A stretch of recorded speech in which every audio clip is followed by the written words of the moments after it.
احمدی حضرات ایک شخص کو نبی مانتے ہیں یا نبی کی طرح اس کی ہر بات پر ایمان لانا ضروری سمجھتے ہیں، اور جو شخص ان کو نہ مانے اس کو کافر سمجھتے ہیں۔ تو احمدیوں اور مسلمانوں کے درمیان اختلاف کی اصل بنیاد کوئی باریک علمی مسئلہ نہیں ہے، بلکہ مرزا غلام احمد کی شخصیت اور ان کے دعوے ہیں، جس کی جانچ پڑتال کے لیے 4 بنیادی اصولوں پر بحث ہو چکی ہے۔ انہوں نے ایک ایسا کام کیا جو صحیح الدماغی اور سلیم المزاجی اور دیانت کے خلاف ہے۔ وہ یہ کہ دیوار بنانے کے لیے اینٹیں بھٹے سے لینی چاہیے، راستے کے کنکر پتھر جوڑ کر دیوار نہیں بنانی چاہیے۔ مطلب ایسی ایک مثال دے رہا ہوں۔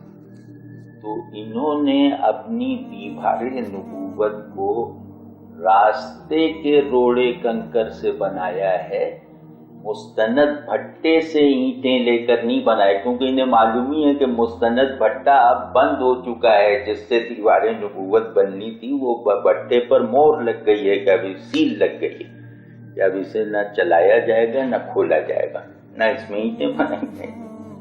تو انہوں نے ادھر ادھر سے اینٹ روڑے جمع کیے اور ہر ردی سے ردی روایت کو اپنے حق میں استعمال کیا۔ کبھی ابن عربی سے کوئی چیز پکڑ لائے، کبھی مجدد الفسانی صاحب سے کوئی چیز پکڑ لائے، کبھی بعض صوفیہ کے شطحیات میں سے کچھ چیز لے آئے۔ کہیں روایت میں آ جانے والے ایک مختلف سیاق و سباق میں کہی گئی کوئی شاذ بات کو اپنے حق میں ایک اصولی تائید کے طور پہ لے آئے۔ کہیں باطنیوں اور اسماعیلیوں کی طرح قرآنی آیات میں بالکل تحریف در تحریف کر کے اپنے مقصد کی کوئی بات بنا لی۔ مطلب شواہد فراہم کرنے، استدلال دینے کا ایک معروف اسٹینڈرڈ طریقہ ہوتا ہے جو سب انسانوں میں معمول ہے۔ یعنی اب یہ مذہبی غیر مذہبی کا بھی فرق نہیں، آپ کا ایک کلیم ہوتا ہے، اس کلیم کو پروف کرنے کے کچھ ٹولز اور ڈیٹا ہوتا ہے۔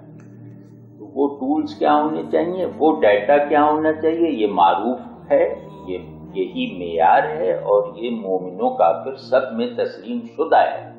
کسی بات کو ماننے کے وجوہ اور اسباب کیا ہونے چاہیے، اس پہ سب کا اتفاق ہے۔ آپ نے پورے انسانی ذہن اور انسانیت کے اس اتفاق کو ایک طرف کر کے اپنی مرضی سے دلیل سازی اور شواہد گری کا ایک کارخانہ سا کھول رکھا ہے۔ مطلب آپ جو دعویٰ کر رہے ہیں اس کے لیے ثبوت چاہیے قرآن کی صریح الدلالہ آیت سے، آپ اس کو صوفیانہ اقوال سے پورا کر رہے ہیں۔ آپ جو دعویٰ کر رہے ہیں اس کو سند چاہیے تواتر سے۔ آپ وہ ادھر ادھر جو خانقاہوں میں بیٹھے ہوئے نعرہ زن لوگ ہیں ان تک کو اپنے حق میں استعمال کرنے کی کوشش کر رہے ہیں۔ یعنی آپ نے پورے نظام استدلال کو بے معنی کر کے رکھ دیا۔ یہ کام اللہ نہیں کرتا، آپ نے اللہ جو دلیل کا بھی حاکم، استدلال کا بھی مولا ہے، وہ بھی استدلال کے اس ضابطے کو ہماری سہولت کے لیے اپنے کلام میں ملحوظ رکھتا ہے کہ دلیل مبنی پر تصدیق ہونی چاہیے۔ تو آپ نے مطلب اور پھر یہ کہ جو تھوڑے بہت 2-4 فقرے 2-4 شاذ روایتیں لے کر آپ نے ان سے جو کچھ ثابت کرنا چاہا ہے، کیا وہ چیز ان اقوال کے متکلمین کا منشا تھی؟ اس کی بھی آپ نے کوئی تحقیق نہیں کی۔ اب آپ کہیں کہ ابن عربی نے کہا کہ ذلی اور بروزی نبوت جاری ہے، تشریعی اور حقیقی نبوت ختم ہو گئی۔ تو بھئی اگر یہ ابن عربی نے آپ کے معنی میں کہا تھا، جس معنی کو اخذ کر کے آپ ذلی نبی بنے ہوئے ہیں، تو ابن عربی تو آپ سے بہت بڑی شخصیت تھے، علم میں، اخلاق میں، تقوی میں، عرفان میں کوئی ایسا موضوع انسانی فضیلت کا ہو ہی نہیں سکتا جس میں وہ آپ سے ہزاروں نوری برس آگے نہ ہوں مقبولیت میں۔ تو وہ ذلی نبوت انہوں نے اپنے لیے کیوں نہ کلیم کی، اور اس ذلی نبوت کا مصداق کیوں نہ بتایا، اور اس بروزی نبوت کے ساتھ یہ قید کیوں نہ لگائی کہ اس کو بھی نبوت حقیقی کی طرح ماننا واجب ہے، یہ بھی اصول ایمان میں رکھنا چاہیے۔ وہ اس پوری بات کو، فتوحات میں آنے والی ایک عبارت کو آپ نے اس کے پورے سیاق و سباق سے نکال کر اصول دین بن جانے والا ایک دعویٰ کر دیا۔ مطلب یہ کتنا انمل اور بے جوڑ نظام استدلال ہے نا آپ کا، اور مجھے حیرت ہوتی ہے کہ اس طرح کی باتوں پر کیے جانے والے ایسے اصولی دعووں کو کرنے والا تو چلو ہم کہہ دیں کہ وہ بیمار ہے، لیکن جو ماننے والے ہیں ان کو کیا ہو گیا؟ اصل مسئلے سے توجہ ہٹانے کے لیے ایک مغالطہ احمدی حضرات کی طرف سے یہ دیا جاتا ہے کہ جو علماء ہم پر کفر کا فتویٰ لگاتے ہیں وہ خود آپس میں ایک دوسرے کو کافر قرار دیتے آئے ہیں، لہذا ان کے فتووں کا اعتبار اٹھ گیا ہے۔ یہ صحیح ہے کہ غیر محتاط علماء نے تکفیر کے فتوے لگائے ہیں، لیکن یہ فتاوی اپنے اپنے مکاتب فکر کی مکمل نمائندگی نہیں کرتے۔ اس کی بجائے ہر مسلمان مکتب فکر میں محقق اور اعتدال پسند علماء نے ہمیشہ اس بے احتیاطی اور عجلت پسندی سے شدید اختلاف کیا ہے اور اختلافات کو اپنی حدود میں رکھا ہے۔ یہی وجہ ہے کہ تمام مکاتب فکر سے تعلق رکھنے والی عوام عملاً ایک دوسرے کے ساتھ نماز پڑھتے ہیں اور ایک دوسرے سے شادی بیاہ بھی کرتے ہیں۔ علامہ اقبال نے احمدیوں کو اقلیت قرار دینے کا مطالبہ کرتے ہوئے کہا تھا، مسلمانوں کے فرقوں کے مذہبی تنازعوں کا ان بنیادی مسائل پر کچھ اثر نہیں پڑتا جن مسائل پر سب فرقے متفق ہوں، اگرچہ ایک دوسرے پر الحاد کے فتوے دیتے ہیں۔ یہ تو 1974 میں جب ان کو غیر مسلم اقلیت قرار دیا گیا تھا تو اس وقت جو قادیانی جماعت کے سربراہ تھے اسمبلی میں مرزا ناصر احمد، اس وقت انہوں نے بھی یہ بات کی تھی کہ جی، اور وہ کتابیں پیش کی تھی، وہ حوالے پیش کیے، اور وہ اسمبلی کی کارروائی میں وہ تمام حوالہ جات موجود ہیں جو انہوں نے دیے کہ جی یہ آپس میں ایک دوسرے کو جو ہے کفر کے فتوے لگاتے ہیں۔ دیکھیے، کسی ایک فرقے نے، مسلمانوں کے کسی ایک مسلک نے کسی دوسرے مسلک کے لوگوں کو مطلقاً کافر نہیں کہا۔ آپ دیکھ لیجئے جتنی کتابیں میرے علم میں ہیں وہ یہ ہے کہ کسی ایک تحریر کی بابت انہوں نے کہا کہ یہ تحریر کفریہ ہے، یہ نہیں کہا مثلاً بریلوی دیوبندی اختلافات آپس میں ہیں، اہل حدیث ہے اور جو دیوبندی حضرات ہیں ان کے درمیان ہے، اہل تشیع ہے، اہل سنت ہے، ان کے درمیان اختلافات ہیں۔ کبھی مطلقاً کسی ایک مسلک کو کافر نہیں کہا گیا۔ وہ جو کوئی تحریر نبی کریم صلی اللہ علیہ وسلم کی ایک مسلک کے مطابق ادب سے گری ہوئی ہے تو اس پہ لوگوں نے گرفت کی ہے۔ دوسری بات یہ ہے کہ یہ واحد مسئلہ تھا جس پہ پوری امت مسلمہ کا اجماع امت تھا کہ یہ جو قادیانی مذہب ہے، جب مرزا غلام احمد قادیانی صاحب جس مذہب کے بانی تھے، اس کا اسلام سے کوئی تعلق نہیں۔ ہمارے یہاں ایک گروہ دوسرے گروہ کی تکفیر کر رہا ہے، تو تکفیر ایک مخصوص گروہ کی طرف سے ہوئی ہے، امت کی طرف سے نہیں۔ جس کو کافر کہا جا رہا ہے اسے مسلمان ماننے والے کافر کہنے والوں سے زیادہ ہیں، تو یہ تکفیر غلط ہے۔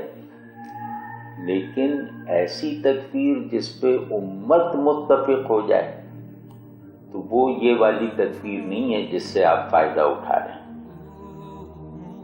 تو فرقہ الف فرقہ بے کو کافر کہہ رہا ہے، اور جیم دال اے خے یہ سارے فرقے اور بھی موجود ہیں، وہ سب کہہ رہے ہیں کہ فرقہ بے مومن ہے۔ تو اب یہ تکفیر معلق ہو گئی نا، غلط ہو گئی، پھر ہم کہیں گے تم غلط ہو، ان کو کافر نہیں کہا جا سکتا۔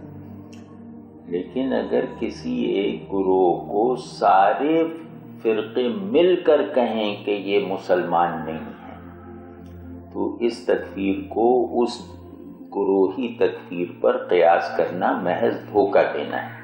تو ان کے غیر مسلم ہونے پر تاریخ کا عظیم ترین اجماع ہے امت میں، تو یہ الگ چیز ہے، وہ تکفیرات الگ ہیں، ان سے یہ فائدہ نہیں اٹھا سکتے۔ یقیناً فروعات کے ذرا ذرا سے اختلاف پر تکفیر کر دینا ایک غلط حرکت ہے، لیکن اسی طرح دین کی بنیادی حقیقتوں سے کھلے کھلے انحراف پر تکفیر نہ کرنا بھی سخت غلطی ہے۔ جو لوگ بعض علماء کی بیجا تکفیر بازی سے یہ نتیجہ نکالنا چاہتے ہیں کہ ہر قسم کی تکفیر سرے سے ہی بیجا ہے، انہیں سوچنا چاہیے کہ کیا ہر شخص ہر حال میں مسلمان ہی رہتا ہے، خواہ وہ خدائی کا دعویٰ کر بیٹھے یا نبوت کا مدعی ہو یا اسلام کے بنیادی عقائد سے منحرف ہو جائے۔ جو کہا جاتا ہے جماعت کی طرف سے کہ 74 فرقوں میں سے 73 فرقوں میں سے 72 ایک طرف ہو گئے اور 73واں فرقہ ہم ہے اور ناجی فرقہ ہمارا بنتا ہے، یہ سرے سے ہی بنیادی طور پہ ہی ان کا کلیم غلط ہے۔ یہ کیسے فرقوں میں شامل ہو سکتے ہیں؟ ان کا کلیم یہ ہے کہ جس طرح حضرت موسیٰ علیہ السلام کی قوم میں ان کا مسیح آیا، حضرت عیسیٰ علیہ السلام 1400 سال بعد، اس کو مسیح ناصری کہتے ہیں، اسی طرح ان کا کلیم یہ ہے کہ امت محمدیہ میں اسی طرح کا ایک مسیح یعنی امام مہدی آئے گا، اور وہ بھی 1400 سال بعد آنا تھا اور وہ ہم ہے۔ اب اگر یہ اپنے مرزا صاحب کو مسیح عیسیٰ بھی کہتے ہیں کہ جس طرح وہ آئے 1400 سال بعد اسی طرح میں آیا ہوں، جس طرح وہ امتی نبی تھے اسی طرح میں امتی نبی ہوں، جس طرح وہ کوئی نئی شریعت نہیں لے کے آئے اسی طرح میں نئی شریعت نہیں لے کے آیا، یہ ان کے ساتھ ملاتے ہیں اپنے آپ کو۔ تو اب ذرا غور کیا جائے کہ حضرت موسیٰ علیہ السلام کو ماننے والے اپنے آپ کو یہودی کہتے ہیں، جبکہ حضرت عیسیٰ علیہ السلام کو ماننے والے اپنے آپ کو عیسائی کہتے ہیں۔ اور کبھی کوئی یہ عیسائی کلیم نہیں کرتا کہ میں عیسائی یہودی ہوں، کہ میں عیسیٰ کو مانتا ہوں اس لیے کہ یہ ان کی امت سے آئے ہیں، لہذا میں عیسائی بھی ہوں اور یہودی بھی ہوں، لہذا میں عیسائی یہودی ہوں۔ اسی طرح اگر نبی کریم صلی اللہ علیہ وآلہ وسلم کو ماننے والے اپنے آپ کو مسلمان کہتے ہیں، تو یہ ان کے اپنے کلیم کے مطابق یہ مسیح عیسیٰ کی طرح ان کے مسیح ہیں، تو ان کے ماننے والے احمدی تو کہلا سکتے ہیں، مسلمان نہیں کہلا سکتے۔ یہ کیوں کہتے ہیں اپنے آپ کو کہ ہم احمدی مسلمان ہیں؟ اگر مسیح عیسیٰ کی بات کرتے ہیں، جس طرح ان کا کلیم یہ ہے کہ ہم عیسائی ہیں، یہودی نہیں ہیں، اسی طرح ان کا کلیم ہونا چاہیے کہ ہم احمدی ہیں، ہم مسلمان نہیں ہیں۔ یہ الگ بات بن گئی۔ جب یہ اپنے آپ کو الگ کر رہے ہیں اور ایک امتی نبی کا دعویٰ کر رہے ہیں، تو یہ اپنے آپ کو احمدی تو کہہ سکتے ہیں، مسلمان نہیں کہہ سکتے اس فارمولے کے مطابق۔ جس طرح عیسائی اپنے آپ کو یہودی نہیں کہتا، اسی طرح احمدی اپنے آپ کو مسلمان نہیں کہہ سکتا۔ جب یہ اپنے آپ کو مسلمان نہیں کہہ سکتے تو ان فرقوں سے تو باہر نکل آئے، 72 فرقے ہوں یا 74، ان کا تو ان فرقوں سے کوئی تعلق ہی نہیں بنتا، لہذا یہ کلیم یہیں پہ غلط ہو جاتا ہے۔